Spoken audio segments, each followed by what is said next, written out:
I'm so glad you're interested, manager. Here, take this prize. Ugh, Qingyi. I get the prize, just like that. Oh, right. We have a quiz. Manager, how many fingers are on this hand? 5? Is this a trick question? Don't overthink it. There's no such thing as a trick question. Well done. You got it right. Your prize is Officer Yuan. You may take her home now. I can't believe I'm the prize for such a simple question. Qingyi, have you forgotten our friendship? Looks like you've accepted reality and given up resisting. Good. That means the duty of supervising Ju Yuan's vacation now falls upon you, manager. Vacation? Where do you want to go? That's right. It doesn't matter where you take her. Just make sure she gets a break. Beware, Ju Yuan is quite cunning. She may feign taking a break while actually being on duty. So you must remain vigilant and be able to tell the difference. I'll get the job done. Great. I'm relieved to hear it.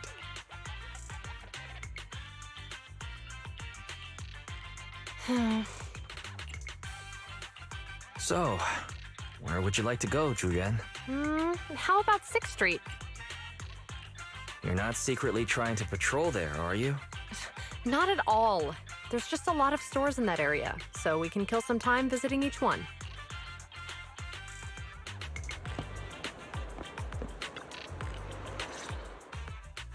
The metro's quite crowded today. You might not know this because you usually drive a patrol car. I don't think so. I take the metro to the office every morning, and it's never this crowded. Not crowded. In the morning? Yeah, I'm usually the only one on the first train, so it's not crowded in the slightest. Oh, I think we're here.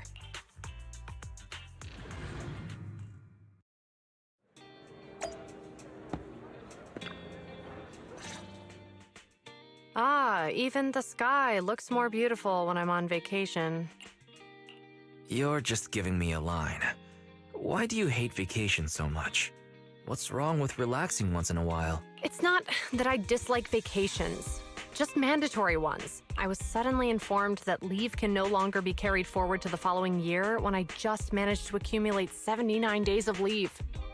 They can't afford to pay me if I convert my leave into cash, so I was forced to go on vacation. But there's still so much work to be done. I can't just leave it all to my colleagues and run off to have fun on my own. I have no choice but to take a break for a couple of days. Ugh!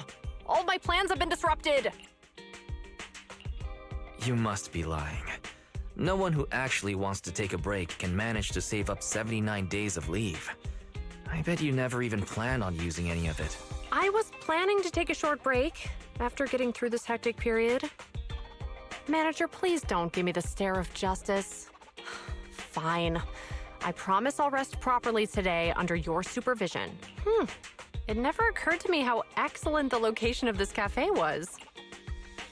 You mean Tin Master has a great eye for prime real estate? No, I mean, this location is strategically important as it overlooks the roads in both horizontal and vertical directions. When an emergency arises, I can basically keep the entirety of 6th Street under my supervision by positioning myself here. It's a shame that the windows and doors are all glass. They need to be reinforced with bulletproof materials first. What kind of emergency do you have on your mind? An ethereal crisis or a new Eridu defense war? Where should I place my camera? You're using that stare of justice on me again. Oh, sorry. Old habits die hard. Oh, 6th Street is a really great place. What was the name of the store we walked past just now? 404 Error? It seems to be perfectly built to withstand air attacks and can also be used as a shelter when certain natural disasters strike. What now? An alien invasion? An Ice Age apocalypse? Can you at least try to maintain a more positive outlook for our city? We can never be too prepared for emergencies. I know. Vacation. I'm sorry. It's just work habits, you know? you have a couple of your own too, right? At most, I just get cranky when I can't remember which movies a certain actor appeared in. It's nothing compared to you. You even managed to discover the secret relationship between Madame Wong and Mr. Bot just by observing their drying racks while passing by. That's not the kind of info I want to know. How am I going to face Madame Wong and Mr. Bot now? By the way, the location of your store actually rivals Tin Master's. Although, the foot traffic here might not top that of the cafe. The 2 exits on the adjacent streets lead to 4 different directions, and there's also a parking lot. And this place is relatively quiet in this bustling city. It's a perfect place to stage a ruse to confuse your enemies so you can operate in shadows. Your stare this time seems to carry a more complex set of emotions compared to the previous 2. My apologies. Please, play the movie. I promise I'll do nothing but enjoy my vacation this time.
Oh, this hairstyle is quite flashy.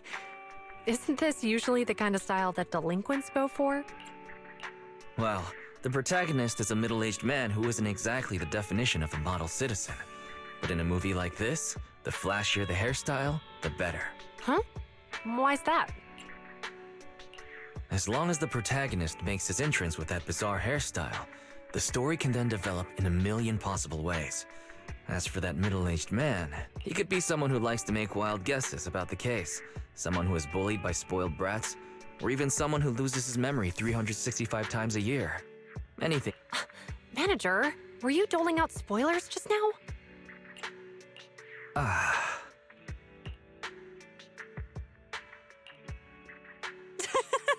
That's hilarious. That guy actually started snoring halfway through solving the case. That kid must have the toughest job in the world. I can't believe you laughed. That's the first time I've seen you do that. Kudos to the protagonist. Wouldn't you find it ridiculous being a professional in the field and all? How else can you make people laugh if not by making it ridiculous? I'm not so out of it that I expect everything to be done by the book in a comedy. Besides, I've actually gained a lot of inspiration from it. In this episode, the culprit cleaned the scene very thoroughly in an attempt to cover up his wrongdoing. He did manage to get rid of the evidence, but it wasn't enough to cover his tracks completely. Why's that? Anyone who checked his utility bills would have noticed something was off. With the amount of cleaning he did, his water usage would be unusually high. We public security officers would have focused our investigation on the family members of the victim first, instead of immediately treating it as a missing person case. I never would have thought of that. You're amazing. No, it's not about us being particularly skilled. The crime itself is just inherently flawed. Evil never goes unnoticed in this world, and the more sophisticated the deception, the easier it is to uncover. The stronger the order established by public security, the more resilient we become against crime. That's the purpose of having a routine. Anyway, my time here was well spent watching such an intriguing movie. I'll recommend this place to my colleagues.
You do have a wide array of vintage videotape players of different models at your store, right?